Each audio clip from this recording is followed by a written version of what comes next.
আমরাই নেমেছিলাম বৈষম্য দূর করার জন্য, রাজপথে আমাদের স্টেকটাই বেশি ছিল, কিন্তু এখন পর্যন্ত আমরা দেখতে পাচ্ছি যে আমাদের সাথে বেশি বৈষম্য করা হচ্ছে। 41তম এবং 43তম বিসিএসে সুপারিশপ্রাপ্ত হয়ে চাকরি করছে, তাদেরকে আবার একই পোস্টে সুপারিশ করা হয়েছে। আমরা ঠিক এই দাবিটার জন্যই এই ফলাফল প্রত্যাখ্যান করেছি এবং ঠিক আমরা চাচ্ছি যে 800 রিপিট ক্যাডার বাদ দিয়ে আমাদের পুনঃ ফলাফল প্রকাশ করার জন্য। এবং এছাড়াও আমাদের 44তম বিসিএসের জন্য প্রায় 870টা পোস্ট জনপ্রশাসন মন্ত্রণালয় থেকে আমাদেরকে দেওয়ার জন্য বলা হয়েছিল, কিন্তু কোনো এক অদৃশ্য কারণে সেটা প্রধান উপদেষ্টার কার্যালয়ে এসে থেমে গেছে।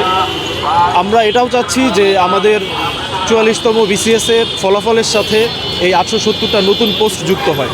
এছাড়াও আমাদের আরেকটি প্রধান দাবি হচ্ছে আমাদের 23-এর নন ক্যাডার বিধি যেটা রয়েছে সেটা বাতিল করতে হবে এবং সর্বোচ্চ সংখ্যক ক্যান্ডিডেটকে এই নন ক্যাডার থেকে নবম এবং দশম গ্রেডে চাকরির নিশ্চয়তা দিতে হবে।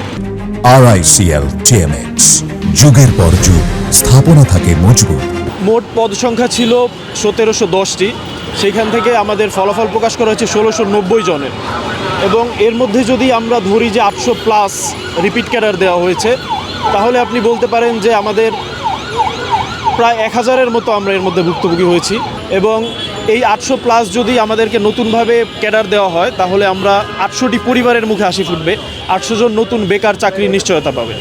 24-এর আন্দোলনের পরে আমরা ভেবেছিলাম পিএসসি একটি বেকার বান্ধব পিএসসি হিসেবে গড়ে উঠবে, কিন্তু আমরা আসলে হতাশ হয়েছি। তারা আসলে বেকার বান্ধব হিসেবে আমাদের সামনে প্রতীয়মান হচ্ছে না। আমরা এটা নিয়ে বিভিন্নভাবে পিএসসির সাথে কথা বলার চেষ্টা করেছি, কিন্তু আমরা তাদেরকে রিচ করতে পারিনি। আমরা এর আগে উপদেষ্টা মাহফুজের সাথে যোগাযোগ করার চেষ্টা করেছি, তাকেও আমরা রিচ করতে পারিনি। আমরা আশা করছি আমরা আমাদের এই দাবির পক্ষে তাদের কোনো জোরালো বক্তব্য পাব। আপনি জানেন যে 2018 সালের পরে যে কোটা আবার পুনরায় ফিরে এসেছিল হাইকোর্টের রায়ের মাধ্যমে। আমরা 2024 সালে 44তম ব্যাচ এবং 45তম ব্যাচ, তখন তাদের একটি রিটেনের রেজাল্ট অপেক্ষমান ছিল আমাদের, এবং একটি ভাইবার রেজাল্ট অপেক্ষমান ছিল। তখন যে কোটা প্রথা বাতিলের জন্য আন্দোলন করা হয়েছিল, তখন আমাদের সবচেয়ে বেশি স্টেক ছিল আমাদের বিসিএসের 44তম এবং 45তম ব্যাচে। আমরাই নেমেছিলাম বৈষম্য দূর করার জন্য, রাজপথে আমাদের স্টেকটাই বেশি ছিল, কিন্তু এখন পর্যন্ত আমরা দেখতে পাচ্ছি যে আমাদের সাথে বেশি বৈষম্য করা হচ্ছে। বিগত প্রত্যেকটা বিসিএসে কিন্তু পদ সংখ্যা বৃদ্ধি পেয়েছে। 44তম বিসিএস এমনিতেই অল্প পরিমাণ পদ, যা ছিল 1710টা। এই 1710টা পদের প্রজ্ঞাপন জারি করেছিল, কিন্তু পরবর্তীতে দেখা গেল যে মাত্র 1690 অর্থাৎ 1690টা পদে কিন্তু একটা নিয়োগ সুপারিশ এসেছে।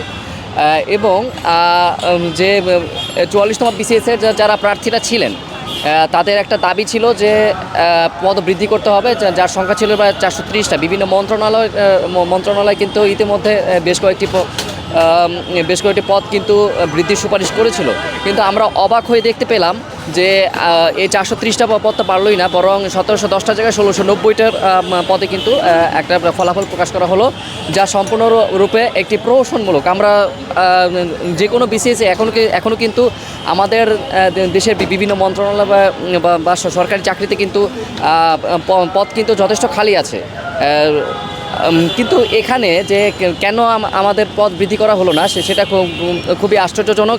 এবং আমাদের মনে হচ্ছে যে 24-এর পরে পরিবর্তিত বাংলাদেশে এসেও যেখানে আমরা একটি পরিবর্তন আশা করেছিলাম, সেখানেও খুবই কৌশলগতভাবে বেকারদের সাথে একটি প্রহসন করা হচ্ছে, তাদের জীবন নিয়ে একটি ছিনিমিনি খেলা হচ্ছে। সবশেষে আমি বলতে চাই যে এই দেশে যারা আর কি ধনী শ্রেণীর মানুষ, তারা কিন্তু দেখা যায় যে এদেশে বিশ্ববিদ্যালয়ে পড়ে না, তারা দেখা যায় দেশের বাইরে বিশ্ববিদ্যালয় থেকে পড়ালেখা করে। আবার যারা মোটামুটি ধনী বলা যায়, তাদের ছেলেমেয়েরা দেখা যায় বেসরকারি বিশ্ববিদ্যালয়ে পড়ে। বেসরকারি বিশ্ববিদ্যালয়ে পড়ে তারা দেখা যায় যেরকম বিসিএসসি থেকে কমই ঢুকে।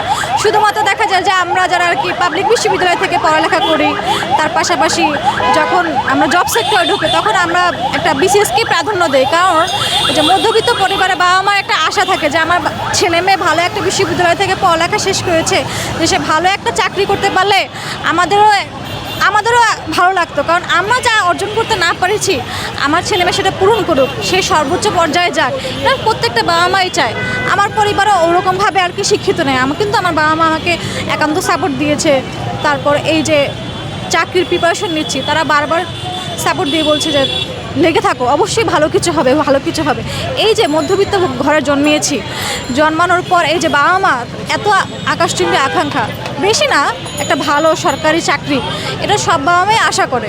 কিন্তু এই যখন দেখে সরকারি চাকরিতে এত বৈষম্য, সেটা আমাদেরকে প্লাস আমাদের পরিবারকে সবাইকে হতাশা করে। আসলে কি পেলাম এই দেশ থেকে? একটা ভালো বিশ্ববিদ্যালয় থেকে পড়ে তারপর যখন ভাবি যে আসলে বিশ্ববিদ্যালয় আমার পিছনে এত টাকা খরচ করলো, এখন আমি যদি এই দেশে সার্ভিস না দিতে পারি, জনগণের সেবাই না দিতে পারি, তাহলে কীরকমটা হলো? দেখা যায় যারা দুর্নীতি করে সে সরকারি চাকরিতে ঢুকে, সে আবার সে নিজেরাই দুর্নীতির মধ্যে আটকে আছে।